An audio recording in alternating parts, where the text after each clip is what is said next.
Olá, irmãos, sejam todos muito bem-vindos à semana 17 do nosso Circuito Bíblico e sejam bem-vindos também ao nosso Estudo Bíblico. Hoje nós vamos abordar um texto, como eu disse, da semana 17, que está em Romanos, capítulo 8. Quero falar um pouquinho com vocês sobre esse texto. Depois que a gente lê o trecho, a gente ora um pouco, aí volta para o texto para descobrir o que o Senhor Deus quer nos ensinar, ou pelo menos um pouco do que Ele quer nos dizer com esse texto, tá bom? Romanos capítulo 8, a partir do verso 18. Romanos 8, 18. Vamos lá. Considero que os nossos sofrimentos atuais não podem ser comparados com a glória que em nós será revelada. A natureza criada aguarda com grande expectativa que os filhos de Deus sejam revelados, pois ela foi submetida à inutilidade, não pela sua própria escolha, mas por causa da vontade daquele que a sujeitou, na esperança de que a própria natureza criada será libertada da escravidão da decadência em que se encontra, recebendo a gloriosa liberdade dos filhos de Deus. 22. Sabemos que toda a natureza criada geme até agora, como em dores de parto. E não só isso, mas nós mesmos, que temos os primeiros frutos do Espírito, gememos interiormente, esperando ansiosamente a nossa adoção como filhos, à redenção do nosso corpo. Pois nessa esperança fomos salvos. Mas esperança que se vê não é esperança. Quem espera por aquilo que está vendo? Uma pergunta. 25. Mas se esperamos o que ainda não vemos, aguardamo-lo pacientemente. Hoje nós vamos falar sobre nossa esperança, um pouquinho do que o apóstolo Paulo revelou aqui para nós. Vamos orar?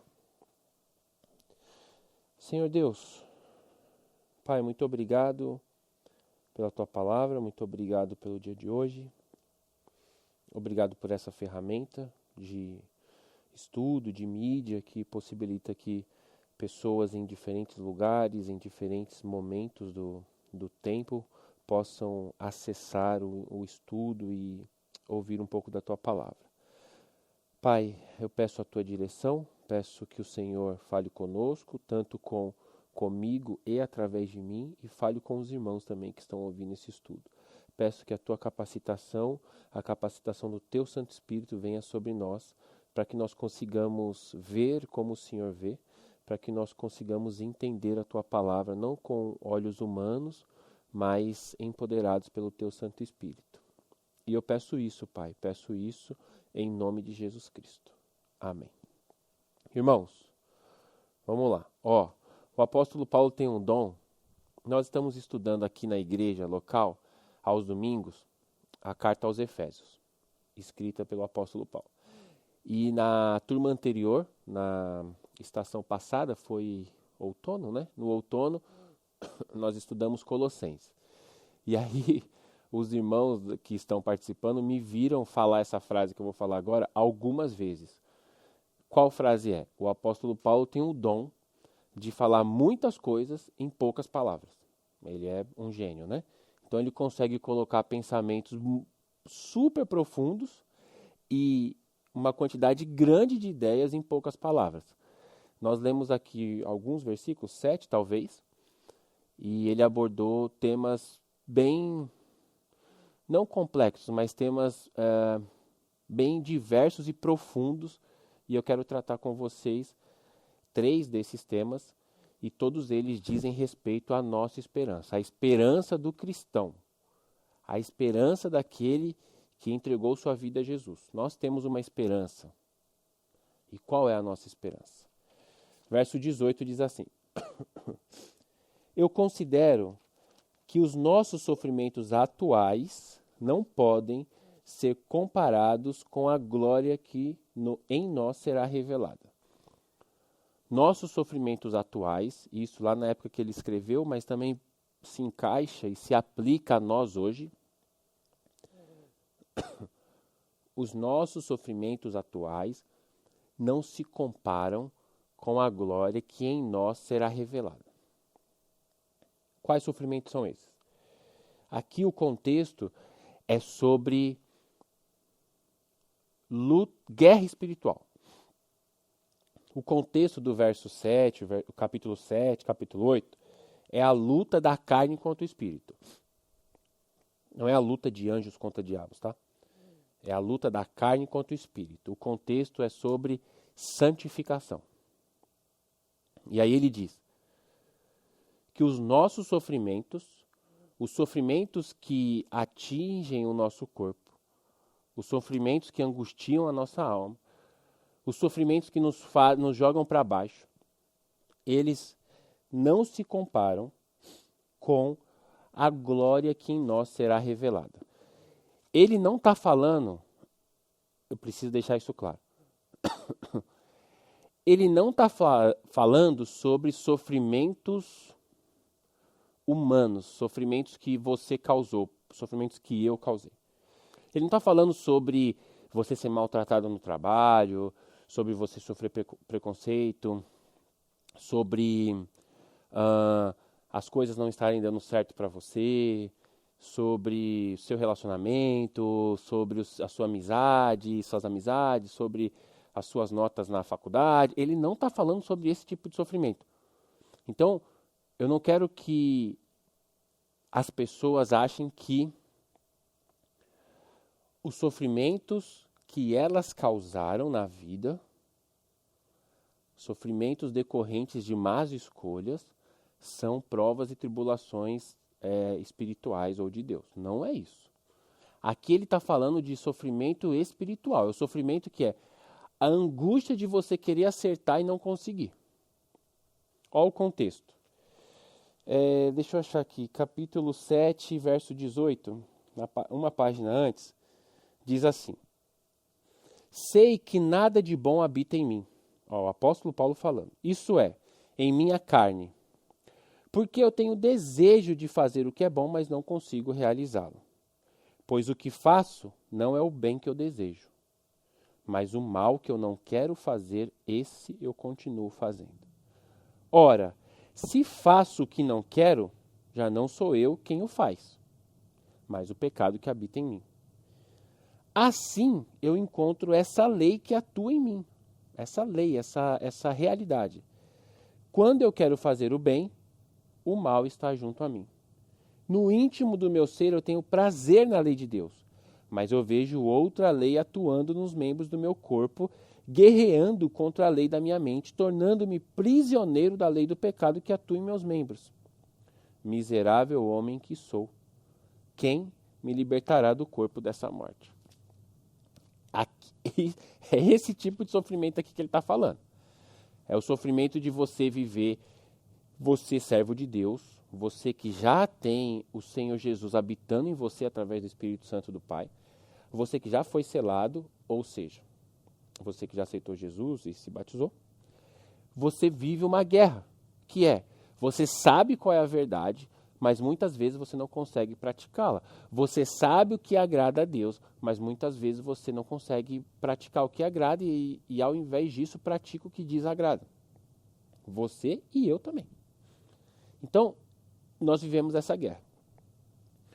Quanto mais em Deus você está, menos tolerante ao erro você fica. Ou seja, qualquer pequeno erro te deixa triste, porque você sabe que você entristeceu, entre aspas, o seu Deus. Isso te causa sofrimento. Poxa, eu queria acertar. Poxa, eu queria ser uma pessoa melhor. Poxa, eu queria ter desejo de ler a Bíblia. Eu queria ler mais. Eu queria aplicar em minha vida aquilo que eu estou lendo. Eu queria conseguir passar mais tempo com Deus.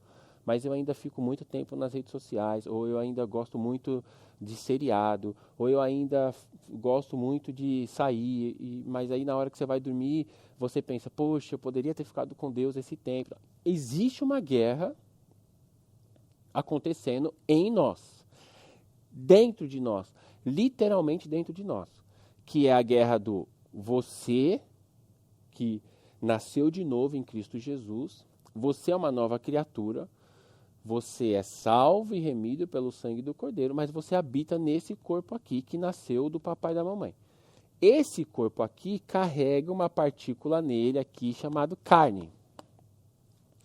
Essa carne é onde os desejos pecaminosos existem. E essa carne está aqui colada em nós. E é por causa dessa carne que nós vivemos essa guerra. Pedro, então eu vou arrancar essa carne. Você não consegue. Não tem como. Porque essa carne faz parte da velha natureza. E a velha natureza está aqui de pé. A velha natureza que eu estou falando é a natureza humana. Você, quando aceitou Jesus, você virou uma nova criatura, não uma nova natureza. Pega aí. Você virou uma nova criatura que está aqui dentro, morando dentro dessa velha natureza. E aí você tem que viver essa inconsistência.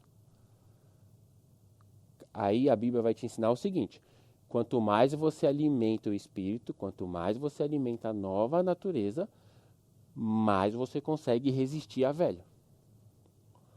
Quanto menos você alimenta a nova natureza, mesmo que você não alimente a velha, perceba isso. Quanto menos você alimenta a nova natureza, quanto menos coisas de Deus você manda para dentro, mais suscetível ao erro você fica. Mesmo que você não busque mais as coisas que você buscava antes. Deixa eu explicar isso. As pessoas se convertem e falam assim: meu Deus, depois que eu me converti as coisas pioraram. Porque na cabeça dela, ela se converteu e ela achou que tudo ia sair da água para o vinho, ia melhorar tudo de uma vez. Aí ela parou de fazer 3, 4 coisas erradas lá que ela fazia. Ela parou de fazer. Parou. Só que ela não se alimenta de Deus. E aí ela continua errando mesmo sem fazer aquelas coisas. Aí na cabeça dela ela fala: não faz sentido. Porque antes eu errava porque eu fazia aquelas coisas. Agora eu virei crente e eu não faço mais aquelas coisas, mas eu continuo errando. Exato, porque você não está alimentando a nova natureza. Aí a carne que habita em você consegue suplantar, consegue esconder, vencer a nova natureza e leva você ao erro. Aí você fica triste, aí você vem domingo, ouve a palavra de Deus te confronta. Aí você volta para casa falando: meu Deus, as coisas estão dando errado. Bem-vindo, essa é a guerra. É disso que o apóstolo Paulo está falando. Mas ele está falando o seguinte: calma. Por quê? Porque os sofrimentos dessa era, os sofrimentos da vida humana, não são comparáveis com a glória que em nós será revelada. Tem um outro texto que ele diz sobre, acho que é em 2 Coríntios, que ele diz sobre a leve e momentânea tribulação, não vai tirar de vocês o peso de glória que vocês terão. Então, essa é a nossa esperança. Qual é a nossa esperança? Um dia seremos gloriosos. Um dia em nós habitará o peso da glória do Pai. Afinal de contas, a Bíblia diz que todos nós juntos, a igreja, somos como que pedras construindo uma casa onde Deus habitará. A glória de Deus habitará na igreja, a igreja somos nós todos juntos. Então, se você olhar para o futuro, você vai falar assim: poxa vida, verdade, está difícil hoje, está difícil ser crente, está difícil andar em santidade, mas eu almejo a glória do Pai. Eu não estou falando, irmãos, de você andar em ruas de ouro e ficar tocando harpa na nuvem, sentadinho na nuvem com os anjos. Não é disso que eu estou falando. Eu estou falando de você ser impactado pela glória do Pai que impactou Moisés no Sinai a ponto do rosto de Moisés brilhar. É você estar diante daquele que tudo vê. Mas você está diante dele revelado e você o vendo. Porque hoje nós estamos diante dele, mas só ele nos vê, nós não o vemos. É você ser impactado pelaquela luz a ponto daquela luz te abraçar e você, louvado seja Deus por isso, não conseguir ver mais nada a não ser a luz. Essa é a nossa esperança. E os sofrimentos de hoje não vão tirar, em nome de Jesus, essa esperança de nós. Continua, verso 19. A natureza criada aguarda com grande expectativa que os filhos de Deus sejam revelados. A natureza criada é toda a natureza, tá? Tudo. Animais, plantas, tudo que o Pai fez, todo o planeta Terra, toda a natureza. A natureza aguarda a manifestação dos filhos de Deus. A natureza criada aguarda com grande expectativa. Como que a natureza tem expectativa, né? Que os filhos de Deus sejam revelados. Nós somos os filhos de Deus. Nós já nos revelamos lá no batismo, todo mundo viu. Então, como que a natureza aguarda a revelação dos filhos de Deus? Porque não é a revelação do Filho de Deus, não é a revelação da conversão de um ser humano. É a revelação daquele ser humano se tornar glorioso. Então, quando nós todos, a igreja, nos tornarmos gloriosos naquele grande dia, por isso a nossa esperança, aquele grande dia onde nós encontraremos o nosso Senhor Jesus, nossos corpos, os mortos ressuscitarão e nossos corpos serão transformados, nós seremos revelados como gloriosos filhos de Deus. A natureza espera esse dia. Por quê?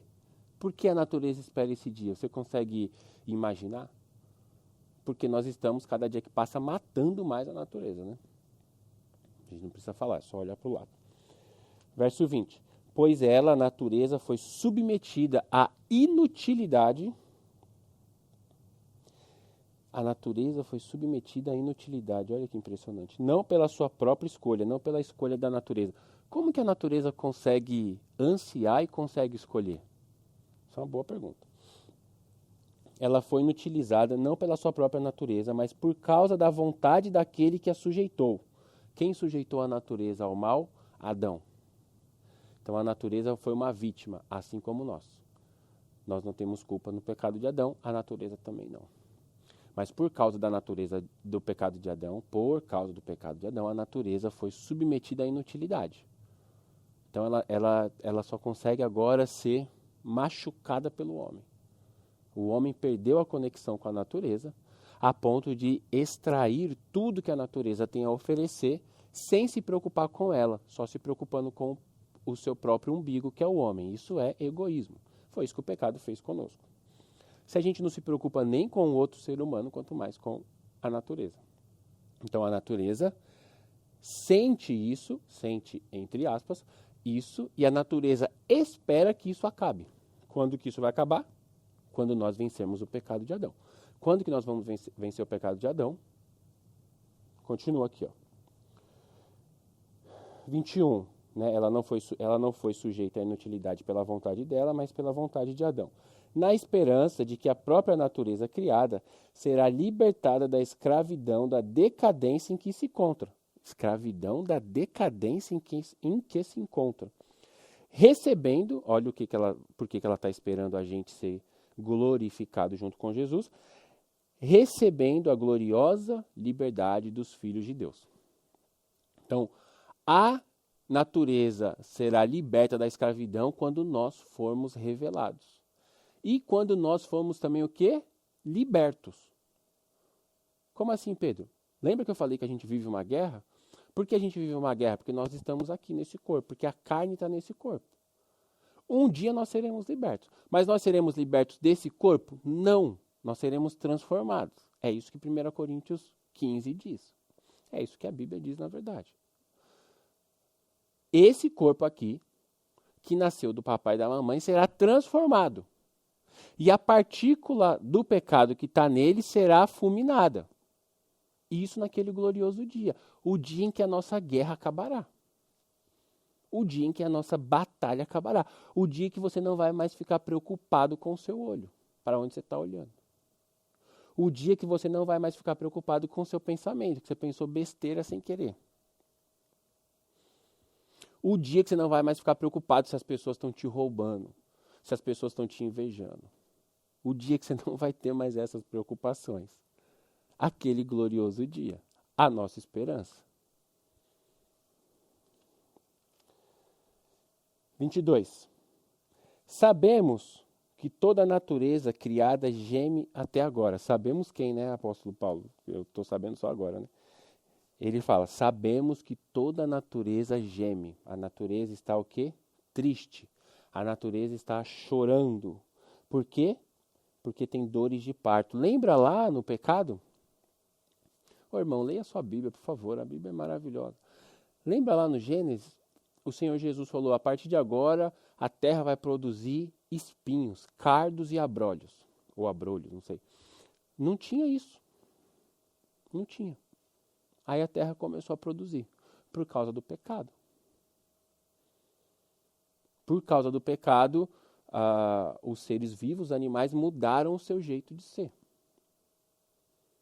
E toda essa natureza, toda essa criação de Deus, tudo está esperando o grande dia, o dia que eles vão ser libertos dessa escravidão, do pecado, imposta por Adão.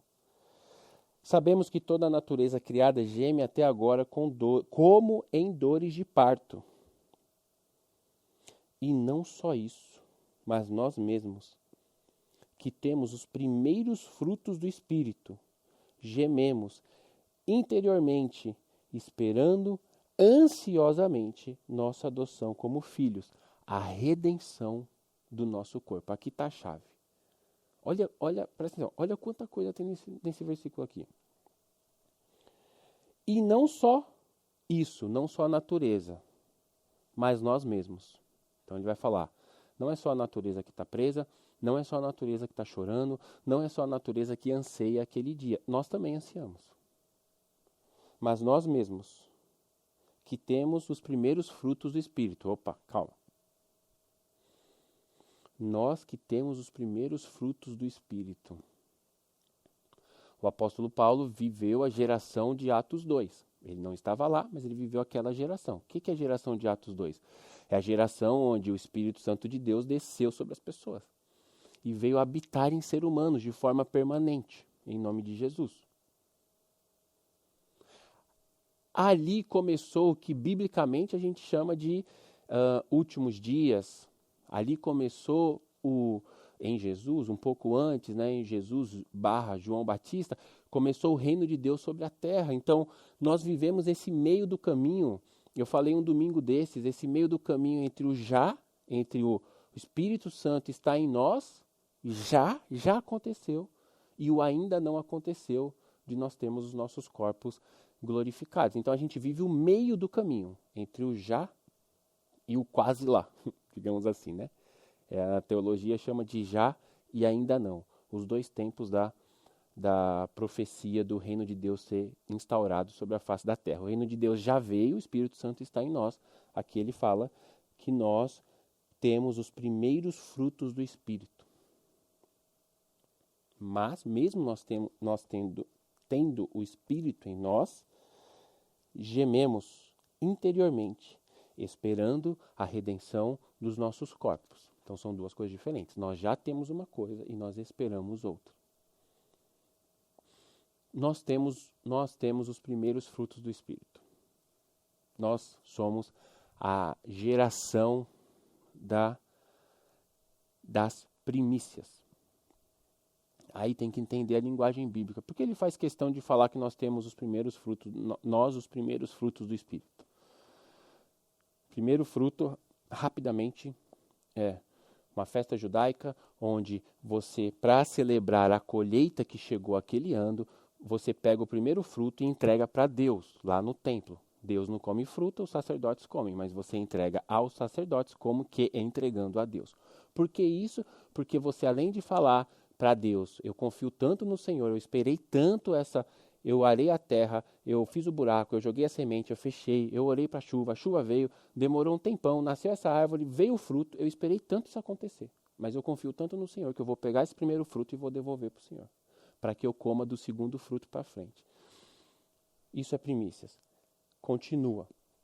O primeiro fruto diz se aquela árvore está boa ou não. Então você pega o primeiro fruto e você vai provar a uva. Se ela for doce, significa que aquela árvore naquela estação vai dar uvas doces. E assim sucessivamente. Então o primeiro fruto é o padrão de qualidade. E nós somos o primeiro fruto de Deus. O que significa? Significa que as pessoas olham para nós elas não sabem como é o céu, então elas olham para nós. E aí o crente que trabalha com você, ele imagina exatamente que o céu, ou no céu, ou o paraíso, vai ter pessoas como você. Isso é uma responsabilidade muito grande. Porque, né? Ele imagina que o céu é cheio de pessoas como você. Eu espero que seja uma visão boa, né? Eu não sei. Mas é muita responsabilidade. Aí o apóstolo Paulo fala assim, nós que já temos os primeiros frutos do Espírito, nós aguardamos. Nós que já somos tão importantes, que Jesus Cristo morreu por nós, que agora o Espírito Santo de Deus, em nome dele, Jesus habita em nós.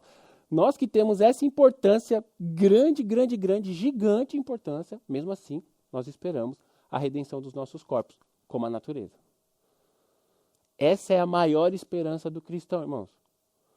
Sua esperança, presta atenção nisso, sua esperança não pode ser melhorar de vida. Não pode ser. Sua esperança não pode ser uma coisa. A sua esperança não pode ser uma pessoa. A sua esperança não pode ser um título. A sua esperança tem que ser encontrar o seu Salvador nos ares naquele glorioso dia. Porque vai ser o dia em que o seu corpo será transformado. E você será liberto dessa guerra espiritual que você vive ainda hoje. Essa é a nossa esperança. Desejar a volta de Jesus. Desejar o noivo como uma noiva deseja o seu noivo. Estamos terminando. Pois, 23 ainda. Gememos interiormente, esperando ansiosamente a nossa adoção como filhos, a redenção do nosso corpo. Nossa adoção como filho. Nós já somos filhos. Nós já fomos adotados no papel, o Senhor Jesus já nos carimbou com o selo do Espírito Santo. Mas nós ainda não fomos para casa. Então, nós somos como aquela criança que já foi adotada, os papéis já foram assinados, mas está esperando os pais aparecerem na porta para buscá-lo. Pois nessa esperança fomos salvos. Você foi salvo nessa esperança. Você não foi salvo para outra coisa. Você não foi salvo para se dar bem na vida. Você não foi salvo para ter o seu casamento restaurado. Você não foi salvo para receber sua cura. Você foi salvo para casar com o Senhor Jesus e ir morar com Ele. Então, foi nessa esperança que nós fomos salvos. Agora, claro, o texto bíblico diz, buscar primeiro as coisas de Deus e todas as outras coisas vos serão acrescentadas. Então, sim, tem espaço para as outras coisas. Claro que tem. Só que não se trata das outras coisas, se trata das coisas dele. Porque dele, por ele e para ele são todas as coisas. Mas a esperança que se vê não é esperança. Então, claro, nós não estamos vendo, por isso nós esperamos. Quem espera por aquilo que está vendo? Pergunta retórica. 25. Mas se esperamos o que ainda não vemos, aguardamo-lo pacientemente. Então, nós não estamos vendo, mas nós esperamos. E quando você espera uma coisa que você não está vendo, você não sabe a hora que chega. E aí, você precisa de algumas características. Primeira, paciência. Segunda, resiliência. Você não desistir. Resiliência é capacidade de permanecer ali, constância. Resiliência, paciência, amor. Você precisa, verbo precisar. Você precisa ansiar por essa esperança. Você precisa desejar que o reino de Deus venha. Você precisa desejar que o céu se revele a você. Ou que você vá para o céu, ou que o céu venha até você. Você precisa conhecer mais sobre a sua futura casa. Como que você vai desejar o céu se você não conhece a realidade celestial? Você precisa conhecer. Pedro, como eu faço? Você precisa conhecer Jesus. Nós precisamos desejar andar com Ele. Nós precisamos desejar imitá-lo, ser como Ele, embaixador do reino dele aqui na terra, até que Ele venha. Até que Ele venha. Nossa luta está acabando. A guerra está acabando.